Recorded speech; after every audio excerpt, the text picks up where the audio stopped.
कुछ ही मिनट में माननीय प्रधानमंत्री जी सारे राष्ट्रीय स्वयंसेवक संघ के संसंघचालक डॉक्टर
आपसे ज़्यादा स्प्राइट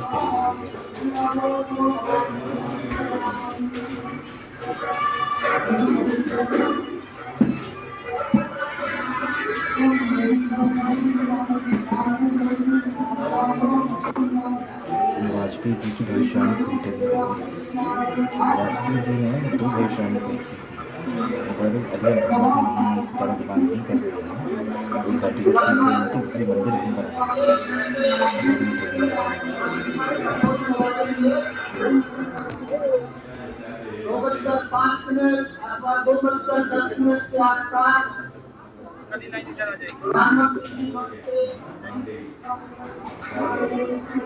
करेंगे। वहां शिवलिंग पर दर्शन पूजन तर्पण करेंगे, जटायु दर्शन पुष्पार्चन करेंगे, कार्मिकों से मिलेंगे और प्रस्थान करेंगे। डाक विभाग के अधिकारी उनको पीछे की ओर आ जाना चाहिए, मंच के पीछे।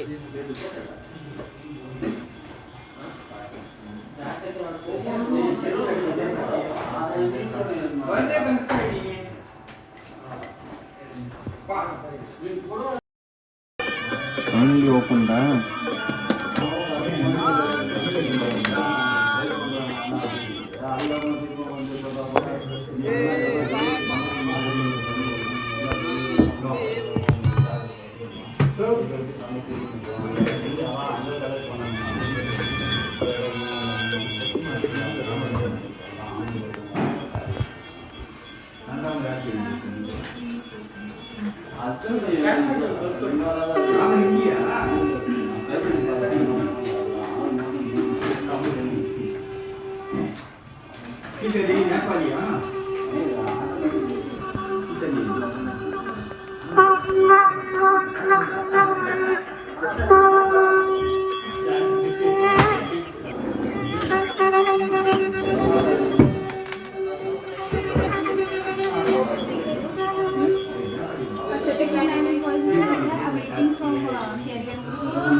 हमने तो पहले दूसरा भी लगा तो चेंज हुआ था ना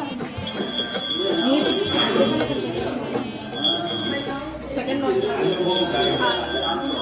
वाला करके ना जिससे हमने 16 से पहले चेंज हो गया था बाद में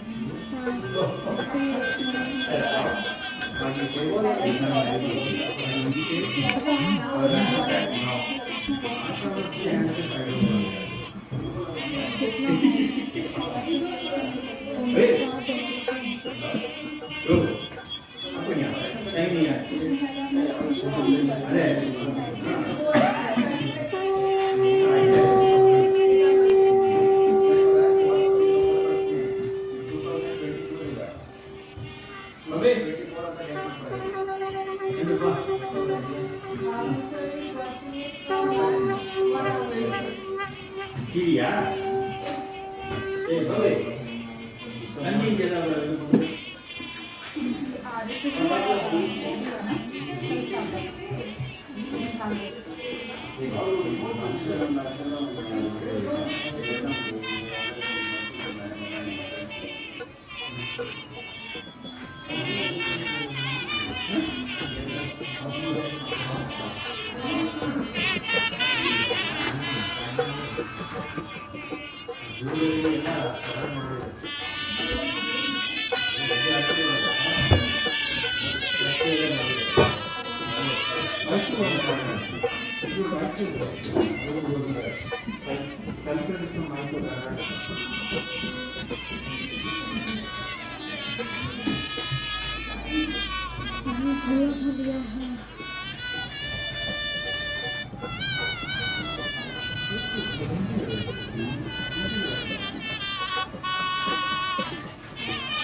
ఎందుకు ఉన్నారు ఇయ్యాలి పొంగలైనా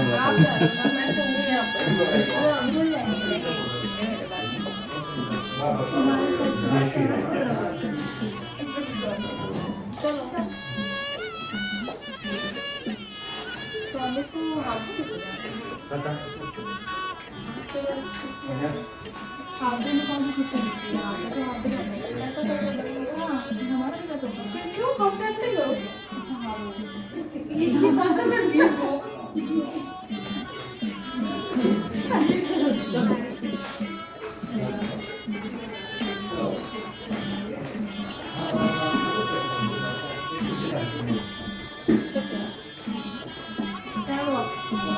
अरे वो हो गया है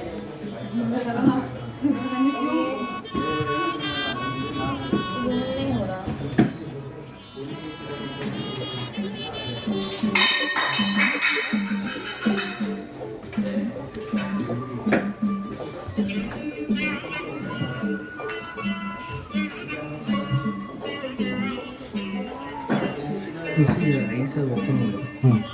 Now, after this program, while waiting to the meeting, no, that time.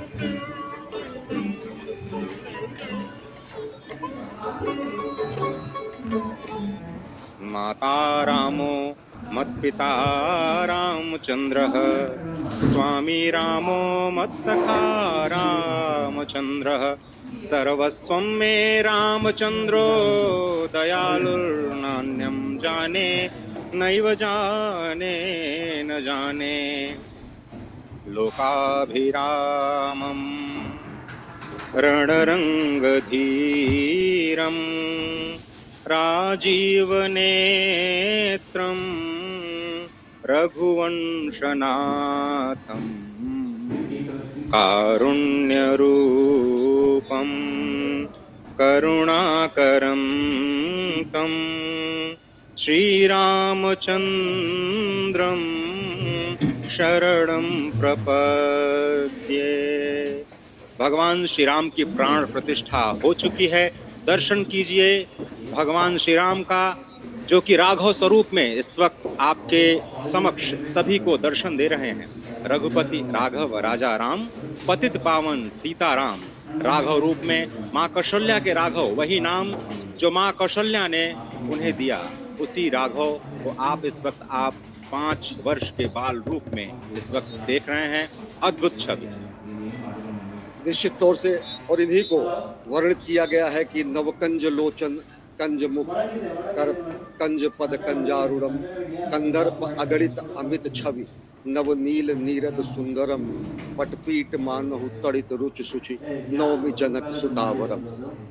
भक्तवत्सल के सामने भाव विह्वल प्रधानमंत्री नरेंद्र मोदी पुष्पांजलि अर्पित कर रहे हैं, श्रद्धांजलि अर्पित कर रहे हैं, जलांजलि अर्पित कर रहे हैं समूचे राष्ट्र की ओर से। और निश्चित तौर से इसी क्षण का इंतजार शताब्दियों से समूचे राष्ट्र को था, समूचे विश्व मानवता को था। जय राम रमा रमणम शमनम भवताप भयाकुल पाहि जनम अवधेश सुरेश रमेश विभो शरणागत मागत पाहि प्रभो। निश्चित तौर से समूचे राष्ट्र की समेकित शक्ति का, समूचे सनातन संस्कृति का आज अभ्युदय का दिन है। और कहा गया है कि तन की शक्ति, हृदय की श्रद्धा, आत्म तेज की धारा आज जगा है जग जननी का सोया भाग्य सितारा।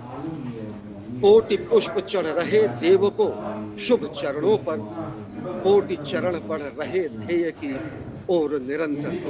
निश्चित तौर से ये ध्येय है समूचे विश्व कल्याण का, ये ध्येय है जगत गुरु भारत का, ये ध्येय है एक भारत श्रेष्ठ भारत का, समर्थ भारत का, सशक्त भारत का, आत्मनिर्भर भारत का, आत्माभिमानी भारत का, स्वस्थ भारत का, स्वच्छ भारत का, सुंदर भारत का, विकसित भारत का और अंततः जगत गुरु भारत का। और जगत गुरु संस्कृति के प्रणेता, विश्व में मर्यादा को प्रतिष्ठित करने वाले मर्यादा पुरुषोत्तम श्री राम विश्व के लिए अभूतपूर्व निधि है, क्योंकि हमारी ही संस्कृति समता की बात करती है। और हमारी इस संस्कृति में राम राज्य की जो संकल्पना है वो आज भी समूचे विश्व के लिए अनुकरणीय है, वंदनीय है। इस वक्त आप देख रहे हैं कि परब्रह्म परमात्मा आपको दर्शन दे रहे हैं बाल रूप में, और यहाँ पर परब्रह्म कई रूपों में दर्शन दे रहे हैं। माँ सरयू के रूप में वो जलाकार ब्रह्म के रूप में अपने भक्तों को दर्शन देते हैं। अयोध्या धाम के रूप में जो कि स्वयं परब्रह्म का ही स्वरूप है, वो इस धरा धाम के रूप में भक्तों को दर्शन देते हैं।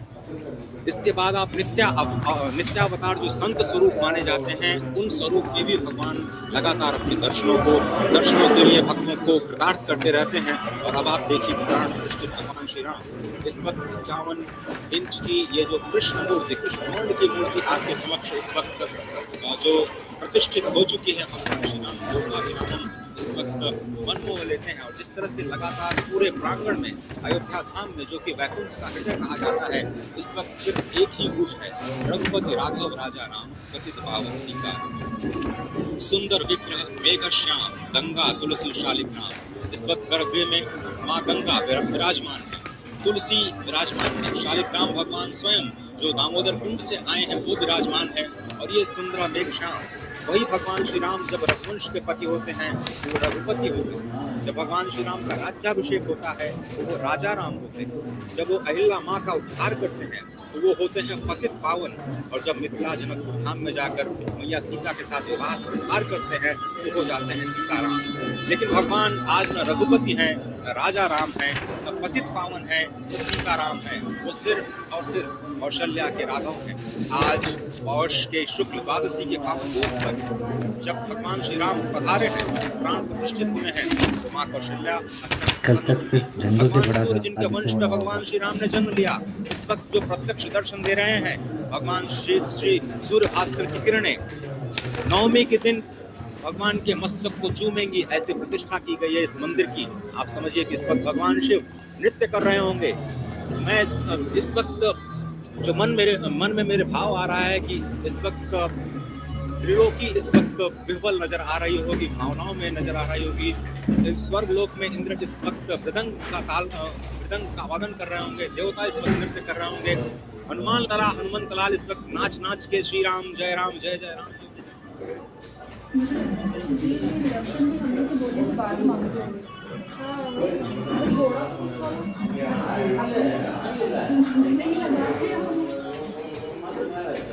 इनका ऐसा नहीं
इस शुभ घड़ी की आप सभी को, समस्त देशवासियों को बहुत बहुत बधाई। हाँ जी, मैं अभी गर्भगृह में ईश्वरीय चेतना का साक्षी बनकर आपके सामने उपस्थित हुआ। कितना कुछ कहने को है, लेकिन कंठ अवरुद्ध है। मेरा शरीर अभी भी स्पंदित है, चले चलो। चित्त अभी भी उस पल में लीन है।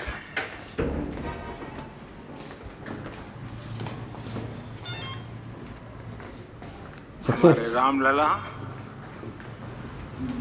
अब टेंट में नहीं रहेंगे।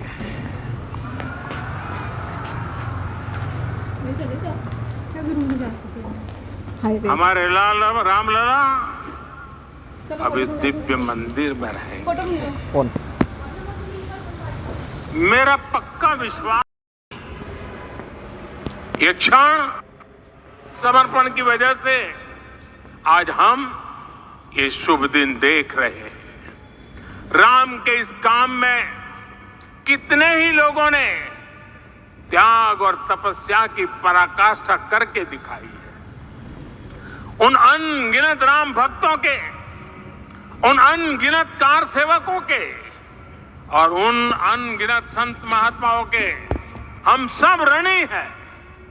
साथियों, आज का ये अवसर उत्सवता का क्षण तो है ही, लेकिन इसके साथ ही यह क्षण भारतीय समाज की परिपक्वता के बोध का भी क्षण है। हमारे लिए ये अवसर सिर्फ विजय का नहीं, विनय का भी है। दुनिया का इतिहास साक्षी है कि कई राष्ट्र अपने ही इतिहास में उलझ जाते हैं। ऐसे देशों ने जब भी अपने इतिहास की उलझी हुई गांठों को खोलने का प्रयास किया, उन्हें सफलता पाने में बहुत कठिनाई आई। बल्कि Adventure awaits and so do the savings. Plan your trip with these exclusive flight offers. Don't miss out on these incredible flight offers. इतिहास की इस गांठ को जिस गंभीरता और भावुकता के साथ खोला है, वो ये बताती है कि हमारा भविष्य हमारे अतीत से बहुत सुंदर होने जा रहा है। वो भी एक समय था जब कुछ लोग कहते थे कि राम मंदिर बना तो आग लग जाएगी। ऐसे लोग भारत के सामाजिक भाव की पवित्रता को नहीं जान पाए। रामलला के इस मंदिर का निर्माण भारतीय समाज के शांति, धैर्य, आपसी सद्भाव और समन्वय का भी प्रतीक है। हम देख रहे हैं ये निर्माण किसी आग को नहीं बल्कि ऊर्जा को जन्म दे रहा है। राम मंदिर समाज के हर वर्ग को एक उज्जवल भविष्य के पथ पर बढ़ने की प्रेरणा लेकर आया है। मैं आज उन लोगों से आह्वान करूंगा, आइए आप महसूस कीजिए, अपनी सोच पर पुनर्विचार कीजिए। राम आग नहीं है, राम ऊर्जा है। राम विवाद नहीं, राम समाधान है। राम सिर्फ हमारे नहीं है, राम तो सबके हैं। राम वर्तमान नहीं, सिर्फ वर्तमान ही नहीं, राम अनंत काल है। साथियों, आज जिस तरह राम मंदिर प्राण प्रतिष्ठा के इस आयोजन से पूरा विश्व जुड़ा हुआ है, उसमें राम की सर्वव्यापकता के दर्शन हो रहे हैं। जैसा उत्सव भारत में है, वैसा ही अनेक देशों में है। आज अयोध्या का यह उत्सव रामायण की उन वैश्विक परंपराओं का भी उत्सव बना है। रामलला की ये प्रतिष्ठा वसुधैव कुटुंबकम के विचार की भी प्रतिष्ठा है। साथियों, आज अयोध्या में केवल श्री राम के विग्रह रूप की प्राण प्रतिष्ठा नहीं हुई है। ये श्री राम के रूप में साक्षात भारतीय संस्कृति के प्रति अटूट विश्वास की भी प्राण प्रतिष्ठा है। ये साक्षात मानवीय मूल्यों और सर्वोच्च आदर्शों की भी प्राण प्रतिष्ठा है। इन मूल्यों की, इन आदर्शों की आवश्यकता आज संपूर्ण विश्व को है। सर्वे भवन्तु सुखिनः, ये संकल्प हम सदियों से दोहराते आए हैं। आज उसी संकल्प को राम मंदिर के रूप में साक्षात आकार मिला है। ये मंदिर मात्र एक देव मंदिर नहीं है, ये भारत की दृष्टि का, भारत के दर्शन का, भारत के दिग्दर्शन का मंदिर है। ये राम के रूप में राष्ट्र चेतना का मंदिर है। राम भारत की आस्था है, राम भारत का आधार है, राम भारत का विचार है, राम भारत का विधान है, राम भारत की चेतना है, राम भारत का चिंतन है, राम भारत की प्रतिष्ठा है, राम भारत का प्रताप है, राम प्रवाह है, राम प्रभाव है, राम नीति भी है, राम नीति भी है, राम नित्यता भी है, राम निरंतरता भी है, राम विभु है, विशद है, राम व्यापक है, विश्व है, विश्वात्मा है। और इसलिए जब राम की प्रतिष्ठा होती है तो उसका प्रभाव वर्षों या शताब्दियों तक ही नहीं होता, उसका प्रभाव हजारों वर्षों के लिए होता है। महर्षि वाल्मीकि ने कहा है, राज्यम 10 सहस्त्राणि प्राप्य वर्षाणि राघव, अर्थात राम 10,000 वर्षों के लिए राज्य पर प्रतिष्ठित हुए, यानी हजारों वर्षों के लिए राम राज्य स्थापित हुआ। जब त्रेता में राम आए थे तब हजारों वर्षों के लिए राम राज्य की स्थापना हुई। हजारों वर्षों तक राम विश्व पथ प्रदर्शन करते रहे थे। और इसलिए मेरे प्यारे देशवासियों, आज अयोध्या भूमि हम सभी से, प्रत्येक राम भक्त से, प्रत्येक भारतीय से कुछ सवाल कर रही है। श्री राम का भव्य मंदिर तो बन गया, अब आगे क्या? सदियों का इंतजार तो खत्म हो गया, अब आगे क्या? आज के इस अवसर पर जो दैवीय आत्माएं हमें आशीर्वाद देने के लिए उपस्थित हुई हैं, हमें देख रही हैं, उन्हें क्या हम ऐसे ही विदा करेंगे? नहीं, कदापि नहीं। आज मैं पूरे पवित्र मन से महसूस कर रहा हूं कि काल चक्र बदल रहा है। ये सुखद संयोग है कि हमारी पीढ़ी को एक काल जयी पथ के शिल्पकार के रूप में चुना गया है। 1000 वर्ष बाद की पीढ़ी राष्ट्र निर्माण के हमारे आज के कार्यों को याद करेगी। इसलिए मैं कहता हूं, यही समय है, सही समय है। हमें आज से, इस पवित्र समय से अगले 1000 साल के भारत की नींव रखनी है। मंदिर निर्माण से आगे बढ़कर अब हमें सभी देशवासी यही इस पल से समर्थ, सक्षम, भव्य, दिव्य भारत के निर्माण की सौगंध लेते हैं।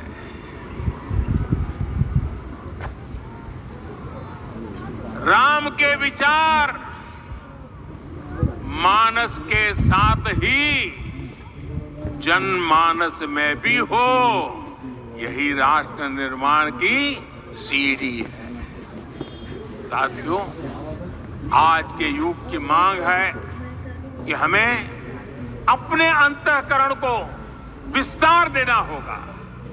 हमारी चेतना का विस्तार देव से देश तक, राम से राष्ट्र तक होना चाहिए।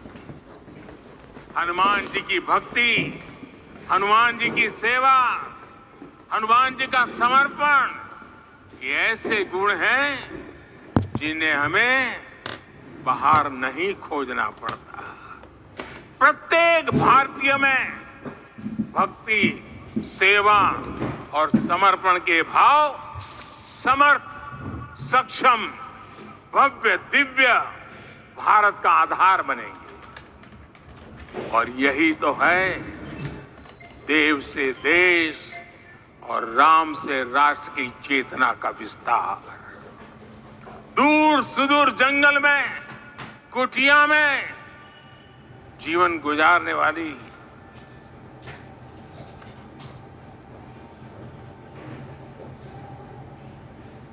मेरी आदिवासी मां शबरी का ध्यान आते ही अप्रतिम विश्वास जागृत होता है। मां शबरी तो कब से कहती थी, राम आएंगे।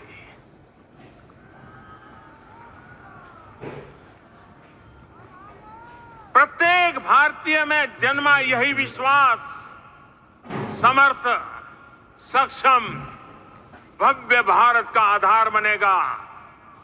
और यही तो है देव से देश और राम से राष्ट्र की चेतना का विस्तार। हम सब जानते हैं कि निषाद राज की मित्रता सभी बंधनों से परे है। निषाद राज का राम के प्रति सम्मोहन, प्रभु राम का निषाद राज के लिए अपनापन कितना मौलिक है। सब अपने हैं, सभी समान है। प्रत्येक भारतीय में अपनत्व की, बंधुत्व की ये भावना समर्थ, सक्षम, भव्य, दिव्य भारत का आधार बनेगी। और यही तो है देव से देश और राम से राष्ट्र की चेतना का विस्तार। साथियों, आज देश में निराशा के लिए रत्ती भर भी स्थान नहीं है। मैं तो बहुत सामान्य हूं, मैं तो बहुत छोटा हूं। अगर कोई ये सोचता है तो उसे गिलहरी के योगदान को याद करना चाहिए। गिलहरी का स्मरण ही हमें हमारी इस हिचक को दूर करेगा, हमें सिखाएगा कि छोटे बड़े हर प्रयास की अपनी ताकत होती है, अपना योगदान होता है। और सबके प्रयास की यही भावना समर्थ, सक्षम, भव्य, दिव्य भारत का आधार बनेगी। और यही तो देव से देश और राम से राष्ट्र की चेतना का विस्तार। साथियों, लंकापति रावण प्रकांड ज्ञानी थे, अपार शक्ति के धनी थे, लेकिन जटायु जी की मूल्य निष्ठा देखिए। वे महाबली रावण से भिड़ गए। उन्हें भी पता था कि वो रावण को परास्त नहीं कर पाएंगे, लेकिन फिर भी उन्होंने रावण को चुनौती दी। कर्तव्य की यही पराकाष्ठा समर्थ, सक्षम, भव्य, दिव्य भारत का आधार है। और यही तो है देव से देश और राम से राष्ट्र की चेतना का विस्तार। आइए हम संकल्प लें कि राष्ट्र निर्माण के लिए हम अपने जीवन का पल पल लगा देंगे। अच्छा सुनो ये ना राम काज से राष्ट्र काज, समय का पल पल, शरीर का कण कण राम समर्पण को राष्ट्र समर्पण के ध्येय से जोड़ देंगे। मेरे देशवासियों, प्रभु श्री राम की हमारी पूजा विशेष होनी चाहिए। ये पूजा स्व से ऊपर उठ करके समष्टि के लिए होनी चाहिए। ये पूजा अहम से उठकर वयम के लिए होनी चाहिए। प्रभु को जो भोग चढ़ेगा वो विकसित भारत के लिए हमारे परिश्रम की पराकाष्ठा का प्रसाद भी होगा। हमें नित्य पराक्रम, पुरुषार्थ, समर्पण का प्रसाद प्रभु राम को चढ़ाना होगा। इनसे नित्य प्रभु राम की पूजा करनी होगी, तब हम भारत को वैभवशाली और विकसित बना पाएंगे। मेरे प्यारे देशवासियों, ये भारत के विकास का अमृत काल है। आज भारत युवा शक्ति की पूंजी से भरा हुआ, ऊर्जा से भरा हुआ है। ऐसी सकारात्मक परिस्थितियां फिर न जाने कितने समय बाद बनेगी। हमें अब चूकना नहीं, हमें अब बैठना नहीं। मैं अपने देश के युवाओं से कहूंगा, आपके सामने हजारों वर्ष की परंपरा की प्रेरणा है। आप भारत की उस पीढ़ी का प्रतिनिधित्व करते हैं जो चांद पर तिरंगा लहरा रही है। वो 15 लाख किलोमीटर की यात्रा करके सूर्य के पास जाकर मिशन आदित्य को सफल बना रही है। जो आसमान में तेजस